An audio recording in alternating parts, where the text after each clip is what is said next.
Hello, everybody. It's a fabulous day at Messina Hof. We got a little bit of rain this morning. The harvest was fabulous in Fredericksburg. It's going well here at Messina Hof. It's a fabulous year. The quality of our fruit in Texas is by far superior. It's amazing. The chemistries are coming in perfectly. So, this is the year to make double gold Texas wines, and I'm sure Messina Hof will be doing it under the great direction of my son Paul Mitchell and his great staff.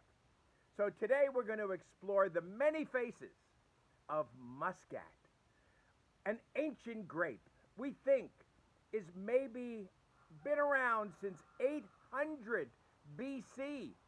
We think it's from Greece. We're not sure. But there's a town in Greece called Moscato. Strange coincidence, isn't it? Well, in any case, there's over 200 types of Moscato. And we grow orange Muscat. We grow Muscat Canelli, which I think is by far the most superior. And we're going to be talking about these different types of styles and different varietals within the family of Muscat. An exciting category, really an exciting category, because there's so many things that you can do with it. Well, let's start off with one of the first things that's really interesting, and it's our spumante. Spumante made with Muscat Canelli.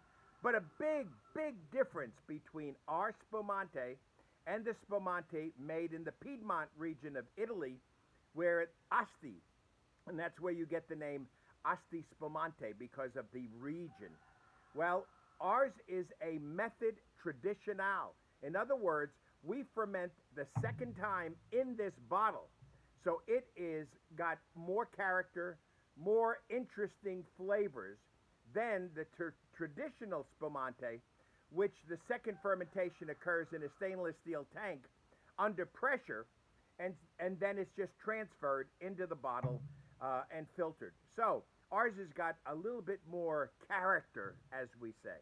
So you look at the color on it, great bubbles. I mean, the bubbles last forever. They're tiny little bubbles. You know, there's some discussion is tiny bubbles better than big bubbles? And we think tiny bubbles are better. It's a better sign of quality. It's debatable. The main thing is, how does it taste? So let's taste it. Mm. It is so refreshing. So refreshing. And here in Texas, in our spring, summer, and fall, this is a perfect beverage to sit by the pool and just enjoy yourself. It's a beautiful example of a method traditional made with Muscat Canelli, which is also what they use in spumante. But the difference is in how the second fermentation occurs. So, beautiful sparkling wine. Now we have another interesting deviation, and it's called Blanc de Bois. And this is the first time that I've ever really investigated Blanc de Bois and included it in the Muscat category. Why?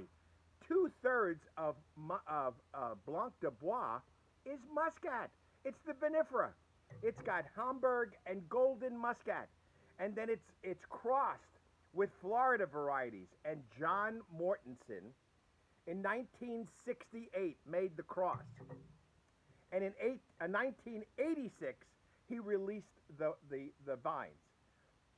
Texas, by far, is the most planted of the Blanc de Bois. Even though it was developed in Florida at the University of Florida, Texas has adopted this variety because it is resistant to many diseases. So it's very significant. It is in the top three white varietals planted in the state of Texas. So you look at it, it's beautiful color, and you smell, and lo and behold, it has a muscat aroma.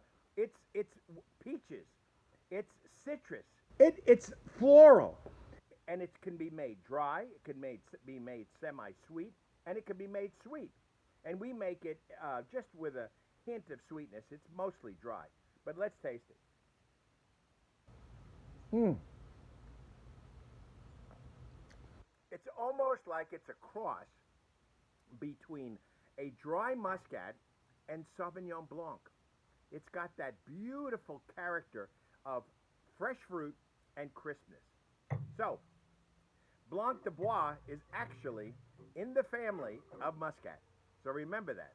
Now we're going to go on to our what we would call our semi-dry Moscato, and this is 100% of Muscat Canelli, and we grow it in the high plains of Texas. It grows beautifully there. It's one of the most dependable varietals. When you smell it, the aroma is amazing. I mean, you almost feel like you want to make perfume out of this variety. You know, when the Greeks started planting Moscato and they started spreading it around the world, the Romans took it and took it even further into their area, and it is one of the most widely planted variety in the world. And with 200 varieties of Muscat, they've been crossed with everything you can imagine. And you know, Muscat Canelli is the king or queen of the variety. It's the best of the Muscats. Mm. It is just like silk. It goes in on your tongue. You pick up nice acidity, but you pick up this, oh, just beautiful peach, white peach, and it's an amazing varietal. It's just gorgeous.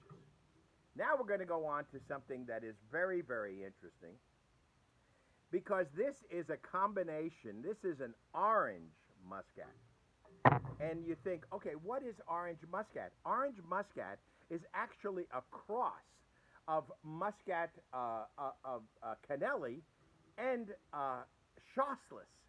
Chasselas is a variety in Switzerland and Austria, and it crossed and it became orange muscat. So when you smell it, instead of that white peach aroma, it smells like an orange. It's amazing because Chasselas is normally a dry, it has kind of a neutral aroma. But when you crossed it with the Canelli, it came out orange. And the second thing that's really interesting about this process, this is called the Mastella process because we take the orange muscat juice and we ferment it for only a few days, and then we add neutral spirits. So we add brandy into this, and the brandy intoxicates the yeast and it stops the fermentation. So this is 15% alcohol, but it has about 7 to 8% residual sugar. So it's a fascinating wine. It will keep much longer than most muscats because of the higher alcohol. And the two of them marry. The aroma of the muscat, the orange muscat, and the neutral spirit brandy is only a little bit put in. Just marry beautifully, and it comes up with this amazing smell. Because you're really smelling a lot of the natural juices in the orange muscat. So it's an amazing wine, and it's one of my favorites. And see, this wine is a wine that can be sold in grocery because it is 15% alcohol, even though it's fortified. So, and it's kind of similar to like a white port because of that, because the alcohol is a little bit higher. So you taste it. Mm.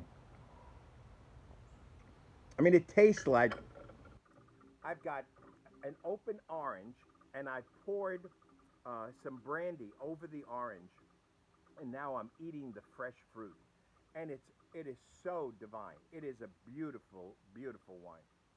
Now we're going to do something that's really interesting, and that is this is a Muscat Canelli that we harvested late in the season. So it's a late harvest Muscat Canelli, and we make this wine for the Texas A&M former students. It's a very special wine, and it's very popular with the former students at Texas A&M. And you look at it, because it's harvested at the end of the season, the skin of the Muscat Canelli gets more golden in color. So it is a golden shade wine. And when you smell it, it starts picking up honey. I mean, you start tasting and smelling honey. And I can tell you at the crush pad, because we've been processing some late harvest Muscat lately, the bees love this thing. Man, you look at one of the containers where we have our grapes that come in from our High Plains vineyards, and there's bees everywhere because they love extracting the juice from the Muscat Canelli. It is amazing. So, let's taste. Mm. For the person who loves sweet wine, for the beer drinker in the audience who says, I've never had a wine that I ever liked, get this. The late harvest Muscat Canelli will satisfy every desire that you've ever had about a sweet wine. It is delightful. So, let's summarize. Here we go. We got the great family of Moscato. We've got sparkling wine. We've got a Blanc de Bois, which is actually a cross. We've got the wonderful semi-dry Moscato. And then we have the orange Muscat, which is Mistela.